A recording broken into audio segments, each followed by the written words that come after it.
It was supposed to be a short walk, 10 minutes, maybe 15, just enough for my boy to stretch his legs and hunt for strange pine cones he could pocket like trophies. The trail, bent in a lazy S, through fir and cedar, the kind of green that swallows sound. Even the birds seemed to hold their breath up there. I remember telling him we'd be back before the kettle whistled, before anybody missed us, before the stars bruised the sky. We talked about nothing and everything, about how old trees groan when the wind climbs them, about how a river always finds lower ground no matter what the mountain says. He walked ahead, pretending the stick in his hand was a sword. I let him because he was 10, because he was still small enough to look back and check that I was there, because I wanted him to keep checking forever. When the trail spilled us back into the clearing, I felt the wrongness before I saw it.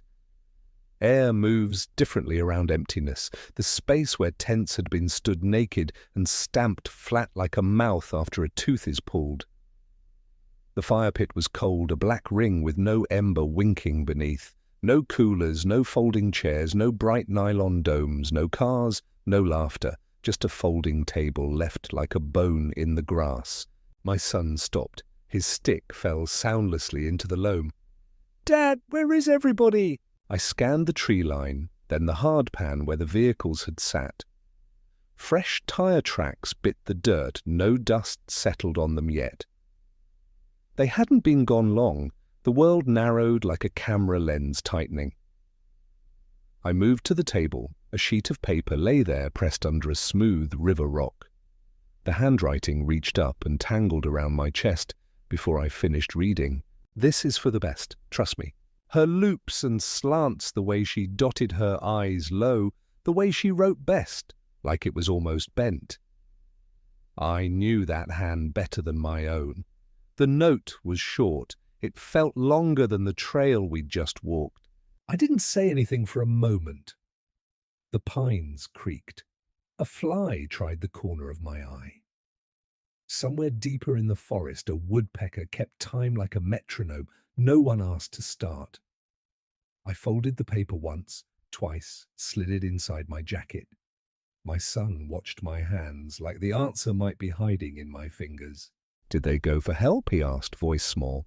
"No," I said, and the word tasted like steel. They left. He blinked at the empty clearing, as if the tents might ripple back into place, as if our car might bloom from dirt and stand where it had been an hour ago. He understood the word, but not the size of it. 10-year-old minds can't see the whole of betrayal, they only feel the draft where love should be. "Why would Mom—" He started, and then his mouth closed as if saying her name wrong would make something worse. I knelt so my face met his. "Listen to me," I said, steady, slower than my blood wanted. "We are not going to die out here. We are going to survive, you and me. One step at a time. And when we walk out of these trees, they will regret this. Do you hear me?" His eyes flicked to the tree line again, then back to me. He nodded twice as if sealing a pact. I squeezed his shoulder, felt the bird bone fragility under my palm, and stood. Cell service was a flat 0. Not even a false bar. I held the phone high, then low, then in the wind, like I could sift signal from the air. Nothing. I pocketed it and looked at what we had, which was almost nothing at all. My jacket, a half-full water bottle clipped to my belt, my pocket knife, 2 granola crumbs and a pocketful of grit. His backpack held a plastic dinosaur, a rubber band, and yesterday's apple stem. The rest food, stove tent first aid, was gone with them. I made a circle around the clearing, reading the ground. 2 sets of tracks, deep, heavy with gear. They'd packed neatly, like people leaving a picnic. "Fee, he's was.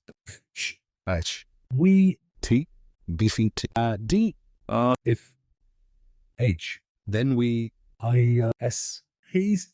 Before sleep took me, I put my hand on the place in my jacket where the note lay folded. A piece of paper can weigh nothing and everything at the same time. I wasn't going to tear it. I wasn't going to throw it away. Evidence matters, and so do vows. We would survive. We would walk out of these trees. And then one day we would place that sentence on a table of our own, under a brighter light, and let the world read it for what it was. The wind shifted cool and clean. My son's breath found a steady rhythm against my ribs. I let the rhythm carry me under into a sleep with edges, into a night that belonged to us, not to them, not anymore. The forest does not forgive hesitation. That first night, every shadow seemed closer, every sound sharper. My son stirred beside me, his small frame, wrapped in my jacket, and I knew the worst enemy wasn't hunger or cold, it was fear. Fear makes you waste time, waste energy, waste hope. I forced myself to think like my grandfather had taught me priorities. Shelter, water, fire, food, always in that order. We had built something crude, but enough to keep the dew from soaking us through. Now came warmth. With no lighter, no matches, only a pocket knife, and my hands' fire would be the hardest. I scanned the clearing, searching for tinder. Dry grass, the inner bark of birch brittle pine needles, all could catch a spark if treated with patience. I gathered them in silence, listening to the coyote calls rise and fall, like questions in the night. My boy tried to mimic me, picking at bark with his small hands, proud of every scrap he added to the pile. The trick with fire is rhythm. Strike, breathe, coax. Sparks dance like they're mocking you, and most die before they even land. But one landed true, smouldering in the nest of fibers. I leaned close, whispering air like encouragement, and the ember glowed. A flame followed small, then larger, until it licked the night with orange tongues. My son's face brightened, not just from the firelight, but from something deeper, the return of safety. We fed the fire sparingly, careful not to waste what little dry wood we had. Its warmth carried more than heat. It carried the illusion of control. He asked if wild animals would come close. I told him the truth they might, but fire was our shield, and courage our second. He curled against me, satisfied enough to let sleep take him. I stayed awake. I counted the stars, named constellations the way my father once did. Orion's belt, Cassiopeia's throne. Stories written in light reminding me that we were never as alone as the silence suggested. I checked the fire fed, it checked it again. The night stretched thin, but I did not let it break me. When dawn finally came, the forest shifted again. Light didn't erase danger, but it revealed pathways. Birds erupted in chorus, a sound too alive for despair. I watched my son stir, blinking at the ashes, and I gave him a smile I wasn't sure I had earned. Day one survived, I told him. Now comes the real work. Morning light filtered through the canopy like it had been sifted by 1,000 green fingers. The fire was little more than ash and a thin line of smoke, but it had done its job. We were alive, not frozen stiff in the damp hours before dawn. My son rubbed his eyes, then his stomach, and I knew hunger was already awake. Food, he asked. Not yet, I said. First water, always water. Dehydration kills quicker than hunger, quicker than cold, quicker than fear. We had less than half a bottle left warm from being pressed between us through the night. I let him sip one swallow, no more. He scowled, but I explained what mattered. Water is life, and life is rationed when the wilderness is your jailer. We walked the perimeter of the clearing. I taught him to look for signs, damp moss on the north side of trees, insect traffic leading toward moisture. The faint sound of trickling that might separate itself from the rustle of leaves if you were patient. But no stream yet, only silence. So we made tools from what we had. I stripped my shirt and tied it between two sticks, a crude canvas to catch dew. We spread it near the lean-to where shadows would release the night's breath slowest. Drops clung to the fabric, tiny jewels, but not nearly enough. My son licked them anyway, grinning like it was a feast. I showed him another trick, hollowing a fallen log, letting it collect rain if the clouds grew generous. He laughed when I tried to wring moisture from moss, and I laughed too, not because it worked well, but because laughter keeps panic from nesting in a boy's chest. As the sun climbed, we rebuilt the shelter. The lean-to had sagged in the night. Together we reinforced it, laying branches in a tighter spine, weaving leaves in layers thick enough to slow rain. I told him to always think 2 steps ahead. Don't just prepare for what you see, prepare for what will come. He nodded like he understood, though I knew the weight of that lesson would only settle on him years from now. When our work was done, I let him rest. He lay back in the needles, watching the branches above, eyes heavy. I sat beside him, scanning the tree line, thinking of the note folded in my pocket. My wife's handwriting had become a scar I carried not on my skin, but under it. We had shelter. We had the promise of water. Hunger remained a shadow waiting its turn. I sharpened a stick into a point and told myself the forest still held gifts if only we were patient enough and clever enough to claim them. By midday the thirst eased, but hunger had started its cruel chorus. A boy's stomach doesn't understand betrayal or patience. It only knows the sharp ache of emptiness. He asked me if we could just go home, and the words carved me in two. I told him the truth. The only way home was through the forest, step by step. Until then we had to eat. Food in the wild is a question with no mercy. Pick wrong and you poison yourself. Pick nothing and you starve. I walked him to a thicket of berry bushes, testing leaves, showing him the difference between safe and dangerous. Some berries glow too bright, nature's warning. Others hide behind thorns. I crushed one against my skin, showing him the telltale stain of a fruit we could trust. His face lit when he plucked a few and dropped them into his palm, eating fast, juice running down his chin. It wasn't enough, but it was something. I explained snares while his hands worked clumsily at a shoelace. Rabbits follow the same paths, I said. They move low under the brush like ghosts. If we set a loop where their bodies pass, the forest will give us meat. He tried, fumbling not too loose, but I praised him anyway. Survival isn't just skill, it's morale. We laid 3 snares before dusk, crude, untested, but hopeful. His eyes shone like we'd built castles, not loops of cord. He asked if animals would come tonight, if they would scream when caught. I told him the forest was honest. Every creature took its turn to give and to take. That was the law. As darkness closed, we fed the fire with dry sticks scavenged during the day. The flames licked our faces, hiding the sharp outlines of our fear. Coyotes called again, closer, a wild choir, just beyond the tree line. My boy pressed against me, and I wrapped an arm around him. "They won't come near the fire," I whispered. He nodded, his trust heavier than any weight I'd ever carried. When he slept, I stared into the flames. Hunger gnawed at me, too sharper for the restraint I forced on myself. The note pressed against my chest, every heartbeat reminding me of the people who had driven away. They thought we'd starve, thought the woods would chew us clean. But I swore to the firelight that night we would outlast both the forest and their betrayal. Somewhere in the dark, a twig snapped too heavy for a rabbit. I gripped the pointed stick, breath-shallow, eyes wide. But nothing came, only silence deep and patient. I lay awake until the embers dulled, waiting for morning, waiting for proof that our traps might answer hunger's call.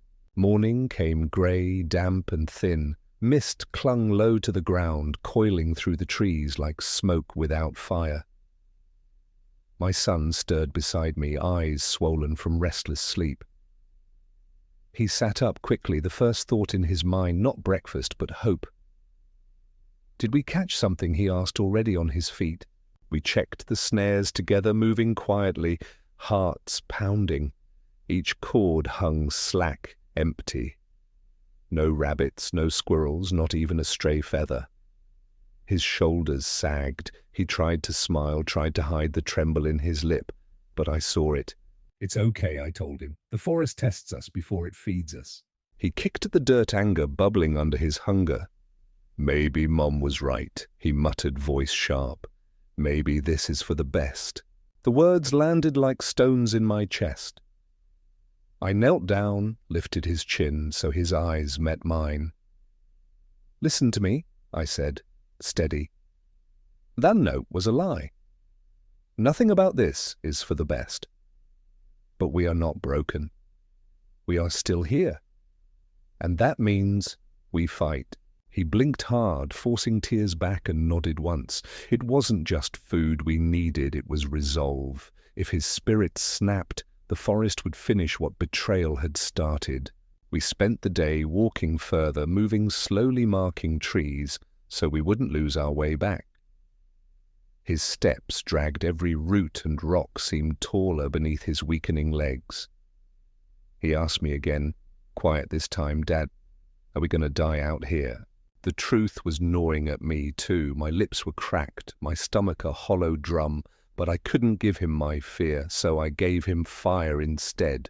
No, I said firmly, we are not going to die. We're going to show them who we are. We're going to walk out of this forest together, stronger than when we came in.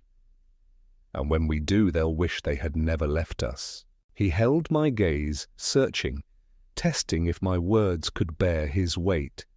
Slowly, his shoulders squared. He picked up his stick again, gripping it tight like a sword. That night, under the fragile shelter we had built, I told him stories. Stories of his grandfather teaching me to tie knots, of how the old man survived a winter storm with nothing but a knife and a blanket. My boy listened, eyes wide, drawing strength from roots deeper than either of us. Fear was still there, yes, circling us like wolves, but resolve had a sharper set of teeth. And I knew, as I wrapped my arm around my son and listened to his breathing steady in the dark, that resolve would win. On the fourth day, the forest stopped feeling like trees and started feeling like a cage. My son's lips were split, his eyes dulled. Every step sounded heavier than it should have, each one dragging behind us like chains. Hunger gnawed, yes, but thirst was the sharper blade. Dad, I can't, he whispered, and I heard it not just in his voice but in his bones. I crouched, made him look at me. You can, we just need water. If we find that we win today, one day at a time, the old tricks returned to me. I listened for insects, watched the flight of birds. Small details carry truth the way a line of ants converges, the way moss thickens on certain stones, the faint coolness in the air that hints at running water. I told him these things as we walked, not to fill silence, but to plant seeds. Knowledge weighs nothing, yet it can save your life. Hours later we heard it faint at first, then unmistakable. The steady rush of water over stone. My son's head lifted, and he broke into a stumble-run voice, cracking with relief. A river, Dad, it's a river. It wasn't a river, not yet just a mountain stream, narrow and fast, but to us it was salvation. He dropped to his knees, scooping handfuls into his mouth, coughing, laughing, drinking again. I let him drink, but reminded him to pace it, to let his body adjust. Too much too fast, and the cure can hurt as much as the sickness. I filled the bottle, showing him how to strain water through cloth, first to clear sediment. We talked about boiling, though without a pot we could only dream of that luxury. Still clear cold water slid down our throats, and for the first time since the note on the table I felt the grip of panic loosen. That night, beside the stream, we built a sturdier shelter. Stones to brace the sides, thicker layers of branches to keep the chill away. The fire sparked easier now with drier tinder we found along the bank. My boy fell asleep with a smile, his belly full of berries, his thirst finally quenched. I stayed awake listening to the current. Streams lead to rivers, rivers lead to roads, roads lead to people, and people meant answers. For the first time I allowed myself the smallest thought of victory. The stream gave us hope, but the forest never allows hope without a test. On the sixth night clouds rolled in thick, bruised purple against the moon. The wind carried a different smell, wet earth, sharp and restless. I knew a storm was coming. We tightened the shelter, layering branches, weaving leaves as best we could. My son worked beside me, hands, raw eyes darting to the sky. "Will it flood?" he asked, voice tight. "Not if we're smart," I said. "We stay above the stream, not beside it. Rain feeds rivers fast and water takes what it wants." The storm broke before midnight. Rain hammered down heavy enough to drown the sound of our own breathing. The lean-to shuddered under the weight leaks, springing through like the forest was testing every seam we had built. My boy curled close, shivering, whispering he was scared. "So am I admitted, holding him tighter. But scared doesn't mean weak. Scared means awake. Awake means alive. A branch snapped nearby louder than thunder. I grabbed the pointed stick, ready for anything, a bear, a deer, or just the forest itself shifting under the storm's weight. Nothing came, but the message was clear. The wilderness was not our ally, only our examiner. By dawn the rain thinned, leaving everything slick and cold. Our shelter had sagged, one wall collapsed halfway. My son's lips were pale, his small body trembling. I tore strips from my undershirt, showing him how to bind it around his feet to ward off blisters. He mimicked me, clumsy but determined. Survival is not just taught, it is caught like flame from ember. We spent that day rebuilding, choosing stronger supports, angling the roof so water would run off instead of soak through. I praised his effort, made sure he saw progress, not failure. Every small victory stitched strength back into him. That night, the forest was quiet again, rinsed clean by rain. He fell asleep faster, wrapped in the rhythm of the stream. I lay awake listening and thought of the note. "This is for the best. Trust me." The words no longer sounded like betrayal, they sounded like a challenge, and I intended to answer. By the 8th day, we were no longer just surviving, we were enduring. Hunger still gnawed, but the stream had steadied us. My boy's cheeks carried color again, faint but real. His steps, though slow, no longer dragged hopelessly. Each day, I reminded him, water leads to people. Follow the flow, and we will find our way out. We fashioned walking sticks from straight branches, shaving the bark until they fit our hands. Each jab into the soil became a drumbeat marking distance, rhythm, purpose. My son liked to count steps aloud, sometimes reaching 50, before stopping to breathe. It wasn't just counting, it was proof we were moving forward. The forest changed as we followed the stream. Trees thinned slightly, the ground sloped downward. Birdsong grew louder, richer, as though life clustered near the water's path. These were signs, and I pointed them out to him, every detail a lesson. See how the stream bends, how the earth opens wider. That means we're closer to lowland, and lowland means roads. On the 9th day, our bodies felt carved from fatigue, but hope carried us further than muscle. We passed animal tracks near the mud deer, most likely fresh.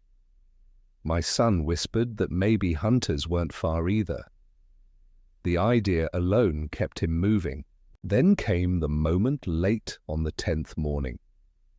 The stream widened, flattening out, and just beyond, through a break in the trees, a ribbon of brown cut the green. A road, dirt rutted from tires, but a road nonetheless.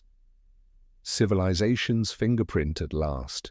My boy gasped, broke into a stumbling run, laughter breaking from his throat like a bird freed from a snare. I followed, half running, half staggering, tears stinging my eyes at the sheer relief of it. And then, as if conjured by our desperation, a shape moved around the bend. A truck, green with the insignia of the Park Service. The ranger's eyes went wide when he saw us, two figures, ragged, filthy, hollow-eyed, yet upright. He slammed the brakes, jumped out hands, lifting in disbelief. "My God," he said, "people have been searching for you for over a week. Your wife told us you wandered off and never came back." I looked down at my son. His jaw clenched, his fists tightened, and for the first time in all those days I saw not just exhaustion in his eyes, but anger. "She lied," he whispered, and I nodded, because he was right. This was no accident, no misunderstanding. It had never been about survival alone. Now it was war. When the ranger's truck rolled us back into town, people didn't see two ghosts crawling out of the wilderness. They saw a miracle. Neighbors gathered cameras, clicked questions, flew faster than we could answer. They saw father and son who had defied death. But I saw something different, the beginning of another battle. At the police station, we were given blankets, hot drinks, food that tasted like salvation and ash all at once. Officers leaned in, notebooks ready, asking where we'd gone, how we'd survived. But before I could explain, they told me what my wife and her friends had said. "They told us you wandered off." The chief explained, his tone cautious, like he already suspected the truth. "That you never came back? They claim they searched, but something doesn't add up." I clenched my jaw. I wanted to shout, to slam the note down on the table, to scream the truth into the fluorescent-lit room. But revenge is a poor sprinter. It runs best when it walks. So I stayed silent, letting the weight of patience anchor me. Later that night, as we were released into the care of family friends, the front door nearly burst off its hinges. My daughter, my little girl, threw herself into my arms, sobbing, "Dad, I knew she was lying. She told everyone you ran away, but I didn't believe her." Her tears wet my collar, and in that moment every shard of my broken trust shifted into a new shape purpose. My son stood beside us, his face bruised by 10 nights in the wild eyes, shadowed by memories too heavy for a child. His voice was steady, though steady enough to cut through the room. "She left us to die," he said, "and I'll never forgive her." Silence followed thick as fog. Even the clock seemed to stop ticking. I looked at both of them, my daughter clinging to me, my son glaring at a ghost only he could see, and I understood. This wasn't just about me anymore. This was about them. About the children who had been lied to, betrayed, abandoned by the person who should have been their protector. I placed a hand on my son's shoulder, meeting his gaze. "We'll make this right," I said softly. Not with shouting, not with fists, with truth, with patience, with proof. Because justice is not born in anger, it is built piece by piece until the guilty have no walls left to hide behind, and I was ready to build. Reunion brought warmth, but not peace. My children's tears had barely dried before resolve hardened in me. This wasn't an accident. It wasn't a misunderstanding. It was betrayal written in ink, left on that table under a rock. And betrayal leaves a paper trail. I began gathering every shred of evidence. First, the note itself.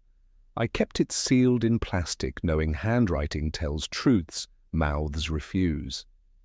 Then the ranger's testimony, the man who saw us emerge, who heard with his own ears what my wife claimed. Next, the police records, no missing person flyers, no organized searches beyond the first day. They hadn't even stepped into the forest after that. Their absence was louder than any excuse. I asked my lawyer to dig deeper.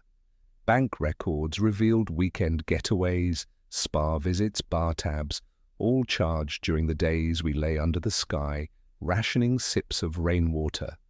Social media betrayed them, further smiling photos, with cocktails in hand, while my son's lips split from thirst. Dates and times don't lie. My son's medical reports told another story. Severe dehydration, malnutrition, bruises from sleeping rough against roots and stone. The doctors who examined him became unwilling witnesses, their signatures proof of the cruelty we endured. Every page tightened the snare I was setting. I told my children nothing at first. Justice works best in silence without warning the guilty of its pace. Instead, I gave them stability routine, the sense that home could be safe again. But in the quiet hours I built a wall of evidence, brick by brick, knowing one day I would let it fall and crush the people who thought the forest would do their work for them. Patience. That was the weapon now. Not fists, not fury. Patience and proof, because when truth finally walked into the light, it would burn brighter than fire. The walls of their story began to crack almost immediately. Police detectives, armed with the evidence we'd handed over, started pulling at loose threads. My wife and her friends had rehearsed their tale. We searched, we cried, we waited. But under separate questioning, their details splintered. One said they stayed near camp for days. Another admitted they drove to town that very night. Their own words betrayed them. Then came the bank statements, each transaction like a hammer strike. Spa treatments, expensive dinners, gasoline receipts that proved they'd driven hours away while the so-called search was happening. Worse still, their smiling photographs surfaced online. Posts time-stamped in the exact days my son and I slept under branches and prayed for rain. The internet did what it always does. It swarmed. Headlines blared, "Mother abandons family in woods," and "Weekend of luxury amid missing persons search." Employers began making calls. Families whispered shame. What they thought was a clever erasure, leaving us to be swallowed by the forest, had become a performance for the world. And the audience was furious. The police chief told me in private, people don't abandon a campsite like that, not without intent. His words weren't just suspicion anymore, they were the beginning of an indictment. At home, my daughter clung to me tighter. At school, my son walked with his head high, even as bruises still colored his skin. He was no longer just a survivor, he was a witness. And his quiet anger scared them more than any lawyer could. For my wife and her friends, the noose wasn't made of rope, it was made of receipts, testimonies, photographs, silence where concern should have been. And every day that noose tightened. Once the criminal investigation gathered steam, I turned to the other battlefield, the one that mattered most to me, my children. My lawyer filed immediately for full custody. The argument was simple, undeniable. What kind of mother abandons her son in the wilderness, leaves him to starve, then lies about it? What kind of parent risks both children's futures for the sake of a weekend's freedom? The judge reviewed the evidence swiftly. The note, the lack of any real search, the medical records of my boy's malnutrition and dehydration, it painted a picture too dark to ignore. Immediate custody transfer, the order read. In that moment, the court did what the forest could not. It gave me the strength of certainty. My children were safe. Safe from her, safe from the poisonous circle of friends who thought betrayal could be hidden beneath laughter and cocktails. But custody was only the beginning. Survival had cost us dearly. Hospital bills, therapy sessions, lost work hours, the invisible weight of trauma on a child's shoulders, all of it carried a price. We filed civil suits for damages, emotional distress, financial loss, reputational harm. Bank accounts that once funded luxury weekends were frozen under court order. Credit cards declined. Vacations ended before they began. Every penny they had spared for indulgence was now a weapon aimed back at them. Meanwhile, my son began sleeping through the night again. My daughter stopped waking up in tears. Home was still quiet, still fragile, but it was healing. They saw me cooking meals, fixing the roof, walking them to school, and they knew stability had returned. For my wife and her friends, however, life narrowed into a corner. Lawyers' fees drained them. Neighbors turned their backs. Employers cut them loose, unwilling to risk the stain of association. They hadn't just tried to kill us. They dug their own graves brick by brick with every selfish choice they made. And I promised myself this: no matter how many courts it took, no matter how many hearings I had to endure, I would not stop until they faced the weight of every consequence. My children deserved nothing less. The day of the trial, the air inside the courthouse felt heavier than stone. Reporters clustered on the steps, cameras clicking pens, scratching hungry for the kind of drama that bleeds across headlines. To them, we were a story. To me, it was the end of a nightmare. Inside, the prosecution laid the foundation brick by brick. The note was presented, first projected larger than life for the jury to see. My wife's handwriting looped across the screen like a confession dressed as mercy. This is for the best. Trust me. A single sentence, but it carried the weight of 10 days of suffering. Then came the ranger, his voice steady, as he described finding us staggering out of the woods, my boy's face gaunt, my clothes in tatters. He repeated what he'd been told, that we had wandered off and never returned. The jury shifted in their seats, already sensing the lie. The doctors testified next. Charts, photos, medical reports, dehydration, malnourishment, cracked lips, bruises from nights on bare ground. Each word struck like a hammer on stone. But the moment that shattered the room came unexpectedly. My son, just 10 years old, still carrying scars that hadn't yet healed, stood up from the witness stand. His voice trembled at first, but it grew stronger with each word. "She left us to die," he said, pointing toward the defense table. "I don't want to live with her ever again." Gasps rippled through the courtroom. Some jurors lowered their eyes. Others stared hard at my wife, who had collapsed into sobs, her face hidden behind trembling hands. Her friends sat stiff pale, unwilling to meet her gaze or each other's. No one rushed to comfort her. No one dared to interrupt, because in that instant, the case wasn't just about me. It was about a child betrayed, abandoned, forced to carry the weight of survival when he should have been safe at home. And in that silence I knew, no matter how long the trial dragged on, the verdict had already begun to take shape. When the verdict finally came, the gavel struck like thunder in a storm that had been building for months. Guilty. The word echoed through the courtroom, bouncing off marble walls, cutting through the whispers. Guilty of reckless endangerment. Guilty of attempted manslaughter by abandonment.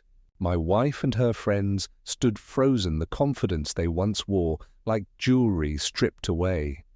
Shackles clinked as deputies moved forward, their faces once smug in the glow of cocktail glasses and spa lights, now stared into the abyss of years behind bars. The prosecutor spared no mercy. He laid it out for the jury in blunt, unpolished truth. This wasn't negligence, this wasn't panic. It was deliberate. The note was evidence of intent. The spa receipts were evidence of indifference. The laughter in photographs while we fought thirst was evidence of cruelty. Sentences fell like dominoes. Years in prison, no suspended terms, no mercy. My wife wept, shoulders shaking, but her friends looked away. The alliance they had forged in betrayal dissolved the moment survival turned into consequence. Outside, the world turned savage. Reporters swarmed, headlines screamed, "Mother abandons son in wilderness." Friends convicted in chilling survival case. Employers cut ties overnight. Families disowned them. Neighbors whispered. Their social lives collapsed faster than their legal defenses. They weren't just disgraced, they were radioactive. Meanwhile, my children and I walked out of that courthouse free. Not free of scars, those would remain, but free of the weight of wondering whether justice would come. It had come, and it had struck harder than I ever could have with my own hands. But the strangest thing was this: I didn't feel triumph. I felt closure. Watching them led away, I realized revenge had never been the goal. Survival was. And survival in every form belonged to us. After the sentencing, the world grew quieter for us. No more reporters camped at the curb, no more lawyers calling at midnight. Just silence, the kind that felt almost foreign after months of chaos. My children needed that silence. They needed routine again. Breakfasts at the same table, walks to school, the steady promise that when they came home, I would still be there. But healing isn't passive. It doesn't arrive like mail at the door. It's work, slow and stubborn. My son still woke some nights jerking upright at the memory of coyotes crying in the dark. I'd sit with him, hand on his back, reminding him that the forest was far behind us. My daughter still asked why her mother did it, a question I could never fully answer. Betrayal rarely makes sense to those who are innocent, so I gave them what I could: truth without cruelty, reassurance without lies. I told them people can make choices so selfish they stop seeing anyone else, but I also told them that choices don't define us forever. What we do next does, and what we would do next was live. It started small. A talk at their school where teachers asked me to share what survival had taught us. Children listened wide-eyed as I explained how to find water in the woods, how to keep calm when fear shouts the loudest. But somewhere between the lessons, I saw something deeper students learning, not just about survival in the wild, but survival in life. Soon community centers called, then outdoor clubs, then survival programs. Each time I stood with my son at my side, telling our story not as victims, not even as survivors, but as proof of endurance. People leaned in not for tragedy, but for strength. And with every retelling, the forest became less of a wound and more of a lesson. A scar, yes, but one we chose to show, not hide. Months passed and life slowly found a rhythm again. My son's laughter returned lighter now, though edged with something older than his years. My daughter stopped glancing over her shoulder whenever the doorbell rang. We were rebuilding not just a family, but a fortress of resilience that no betrayal could breach again.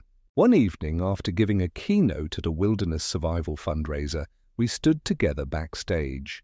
The applause from the audience still rolled like distant thunder. My boy, no longer just the frightened child clutching my jacket in the woods, leaned closer with a small, wry smile. "Dad," he whispered, "remember the note?" I nodded. Of course I remembered. Those words had carved themselves into my bones. "This is for the best, trust me." He chuckled, the sound low but certain. Turns out she was right. It really was for the best. I looked at him, taller now, stronger eyes forged in fire, and realized he was right. They thought they'd left us to die, but in doing so they had buried only themselves. What rose from those woods wasn't tragedy. It was legacy. Years later, I read her name again in a small column of the local paper. Inmate denied early release for lack of remorse. I felt nothing but pity. Her world had shrunk to grey walls and metal bars, while ours had expanded into classroom stages and communities inspired by our survival. We were no longer the family abandoned in the forest. We were the family that walked out, stronger, unbroken, free. And in that truth lived the purest justice. Betrayal had tried to kill us. Instead, it made us unstoppable.